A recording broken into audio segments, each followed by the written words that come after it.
a European would be like, that is not the way to live. So I've been in Europe for the past few months, and I got back to the US a couple days ago here in New York, and I was instantly hit with culture shock, especially being here because I haven't been here since the pandemic, and everyone that I've talked to here has said that New York has changed a lot since then.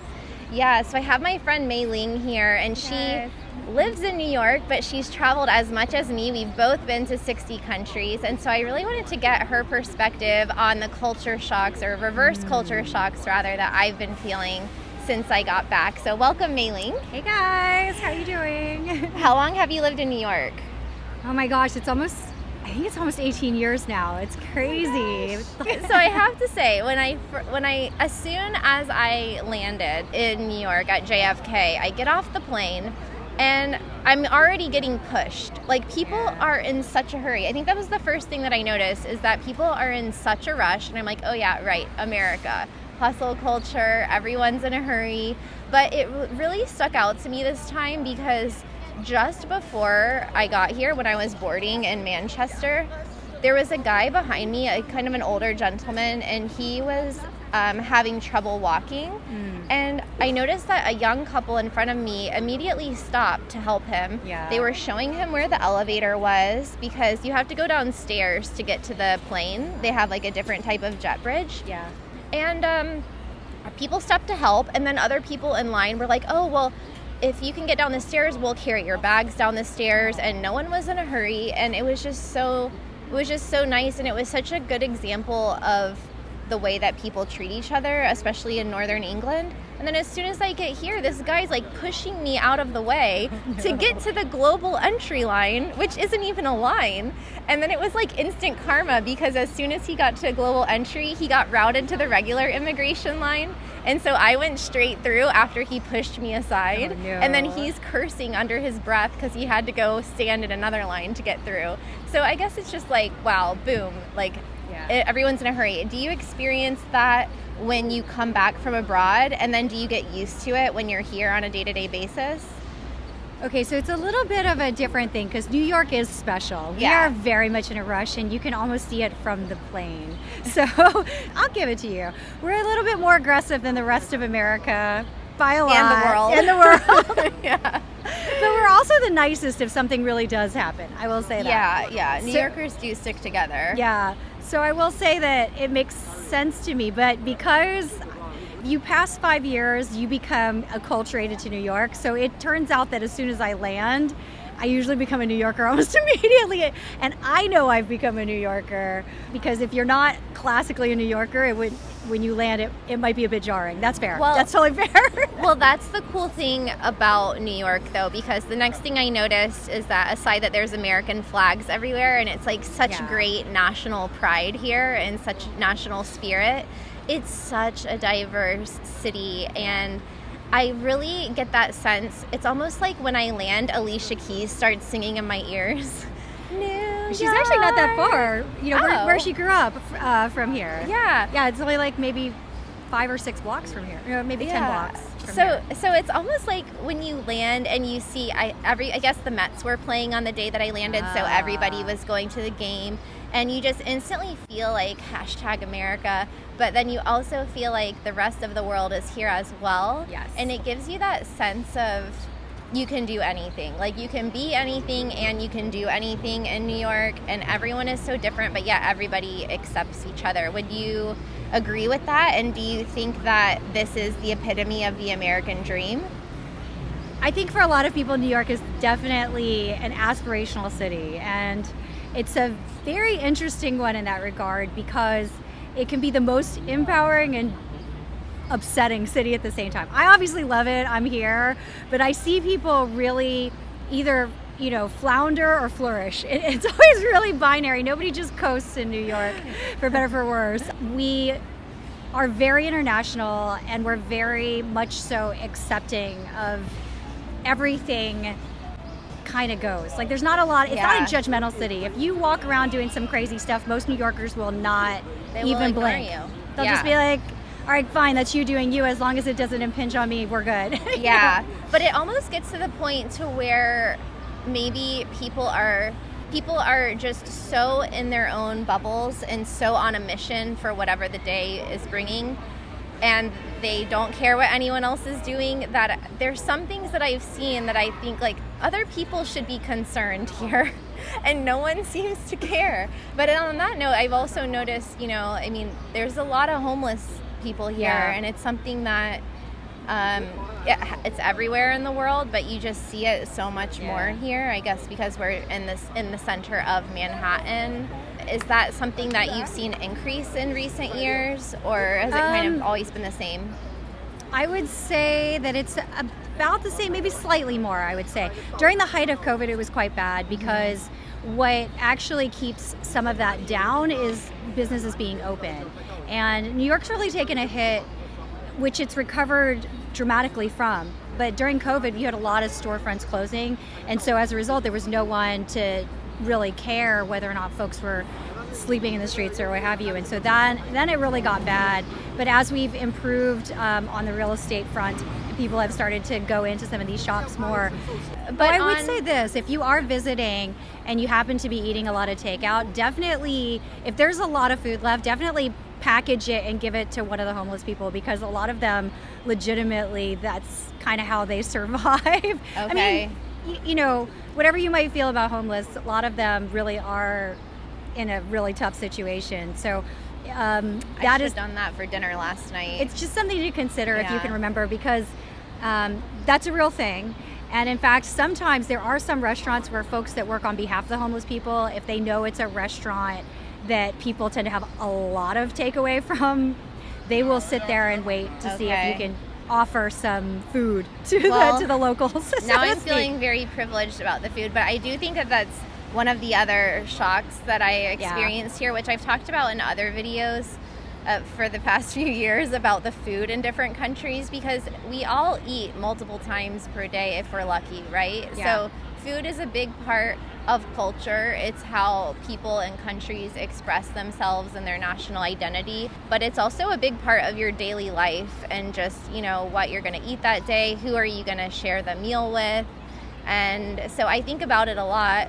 But being here, and I just talked about this when I was in the UK last week, of how good the food quality is, at least taste of the food, even if the food doesn't last as long.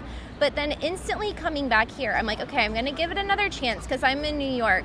When you're in this city with more restaurants than there are people practically, I mean, anything you could ever want is here. So that's one thing that's very characteristic of just America, and definitely New York especially, is the abundance of food and of anything that you could ever want on one street corner that's just overwhelming. But when you do select a place, I feel like a lot of times the food looks better than it actually tastes. And this even goes down to the ingredients that go into the food, because I went across the street to Whole Foods yesterday.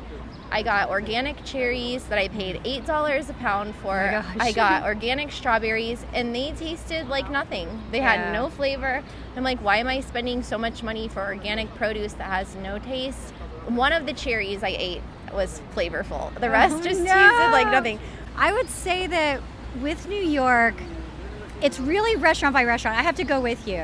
I would say you're right, though. In general, I think we use different breeds of fruits, meaning like, I guess there's, especially with some of the vegetables, Europe uses one specific strand or breed or what have you. Like the strawberries in particular are always going to taste better. All the berries will taste better overseas. Oh yeah. That's the easiest one. Even if you completely have no palate, you will taste the difference. And then chicken will taste very different. Even the most organic of chicken is not going to, somehow, I don't know what we're doing on these farms, but it's just, or how we feed them or what, but somehow it just doesn't taste. Something's not right. Yeah. But our beef is good. I still think American beef all day long. That would be the thing that you should get if you can. I have been to some good steakhouses in the U.S., but generally I'm just dismayed by... It's tough. Vegetables and fruits by are the tough. Produce especially. I can't get over it. Yeah. And then also the cost. The cost just like hits you right in the face as soon as you get off the plane. I paid $5 for a tiny coconut water when I got to the train station. And then everything, just as a general rule, everything costs $20. Like breakfast that might just or be a New salad. York. New York is expensive. That's just New York. You should just take your wallet out and give your money to just give it away. That's what the city is. Have you found that the prices have gone up with inflation and since the pandemic, or? I mean, that's definitely true all over the U.S. Yeah. New York isn't particularly expensive, though. That's just, the restaurants are trying to do it via either sizing down the portions or raising the prices. Prices. Yeah, Or it's both. usually both.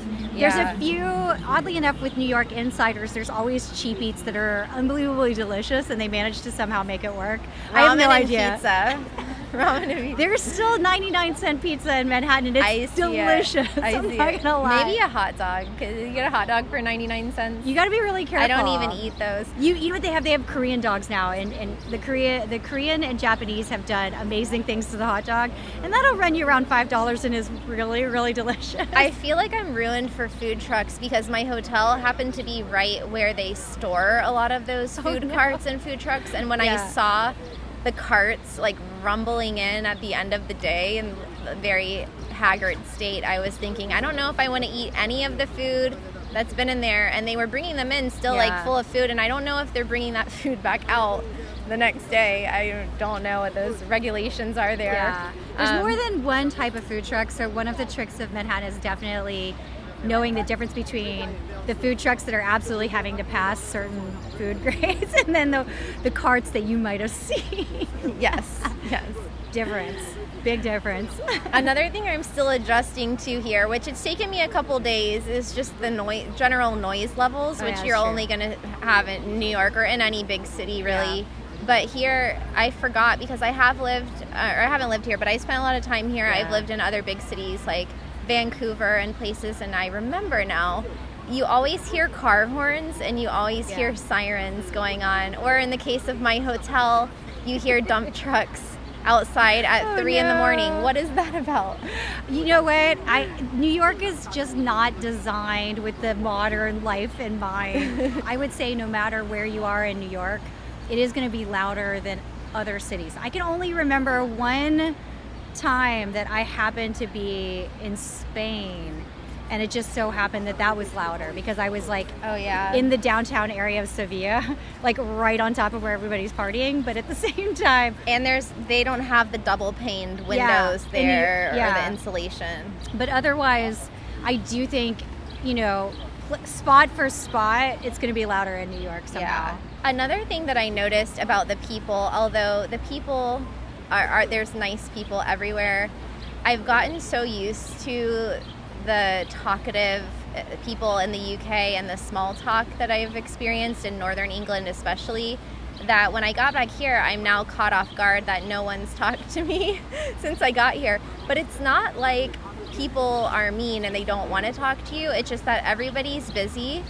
They're on a mission to do what they need to do for that day, and if they don't see a reason to talk to you, they're not going to. And also, they don't want to bother you. But that's something I've noticed just in the week that I've been here, is I've just noticed no one's conversing with me like they normally would. Yeah. What's your experience been with talking to strangers or people just making small talk with you, not trying to sell you something on the street, of course? Okay, so this one's a fun one because us both being, strangely enough, even though we did not meet in Florida, we were both Florida girls. Yeah. And the South, Florida's still the South, believe it or not. Yeah. We are a chattier bunch. We're a nicer, friendlier, chattier bunch. So even for me, New York does have, it's a very different culture than Florida as relates to small talk. That's true. You have to kind of pick your spots. So if you're in a bar, if you're having dinner, if there's like certain kind of situations, you'll find New Yorkers are extremely chatty in ways that you would be really surprised. Very direct, very chatty, going to tell you the truth. Even the way New Yorkers tend to communicate, though, is much more to the point. I will say that. There's no rambling around the bush about the weather and stuff like that. That's not okay. It's not going to fly. I would say, let's see, what else? So if people are in a hurry going down the sidewalk, obviously they're not going to want to talk to you. Yeah. But maybe out here in Bryant Park, there's people relaxing. Get chatty people. Yeah. You could probably go up and talk to people and just strike up a conversation. Yes. So it's probably based on the context. we are way more contextual than Europe. So I totally agree with you. I think that's right. Yeah, we're way more contextual, and especially if someone's in motion on the street. If you stop someone who's walking on the street while they're walking, you've got a 50% shot of a fairly bad reaction. Yeah. Whereas I don't think that's true in Europe. You better have a legitimate reason for slowing someone down. I love that even in Times Square they have signs. They're like, this is a walking sidewalk. Keep walking. No stopping for photos. What are some of the things that you've experienced as reverse culture shock when you come back from abroad? I would say the biggest thing is scheduling. Like, some people are hyper scheduled, especially in New York. People are very scheduled. It's hard to get on someone's schedule. And so I always, especially as a nomad, we kind of are a little bit more, I mean, even the most scheduled nomad always bakes in a little time for fun. So, there's always a way to get on the schedule during those fun hours. And a lot of times I think because New York is such a city where folks oftentimes have poor work-life balance, that one can be a little bit tougher. You might need a lot more advance notice, or asking them to fit you in. What they're actually doing is recalculating a bunch of other stuff that they might be able to shift. So that's kind of an awkward thing, because I can't imagine anyone in Europe, no matter how busy, having that same thought process as far as social time goes. I feel like that's something cultural that I carry with me when I go to other countries that people don't understand, and they all comment on how busy I am. And I wonder sometimes, am I busy, or do I just think I'm busy because I'm American? Yeah, that definitely is a difference for Americans, because Europeans would never, whereas we're like, oh, we're so busy, things are going so well in business, A European would be like, that is not the way to live. Like, if they saw half of Americans in their busyness level, they'd be like, but this is not living. What is wrong with you? Right. And so that always is a shocker when I come back at first, because you can get very frustrated. Why all of a sudden this time thing? Or you can say, okay, wait, now I know what my American friends are like, so this is what it is. Yeah, I mean, I'm guilty of that even here. We were trying to meet for the last few days, and I couldn't fit you into my schedule, and now I'm headed to the airport. So it is hard. Busy a lot. It's a challenge. It's a work in progress. Yeah. But it's cultural. It's cultural, because Americans that tend to be very busy are trying to live life to the fullest, and their thought process of living life to the fullest is doing all the things that are on their bucket list of things to do. So it's just a different. It's just a cultural difference. I mean, stereotypes exist for a reason, I guess, and this does kind of solidify that big difference between the work-life balance and the quality of life and the pace of life between the U.S. and Europe. And I guess there's these stereotypes with the U.S. hustle culture and the European joie de vivre that are there for a reason. And the longer that I travel and live abroad, the more I notice things like that. But overall, I do respect the hustle, but also the individuality and the freedom in the U.S., although a lot of freedoms are becoming more restricted. That's a topic for another video. But being here in the heart of New York, in Manhattan, it is a reminder that the U.S. still has that possibility of the American dream, and people come here from all around the world to experience it. I like to have my American dream in other countries as well, but that's just me. But what do you guys think? What are some of the things that shock you about living in the U.S., or when you travel to the U.S. as a tourist, or when you come back as a U.S. citizen from overseas? Let me know in the comments below. Subscribe if you're new here, and thanks, Mei Ling, for sharing your experience with us today. Come visit us in New York. We're not mean, I promise.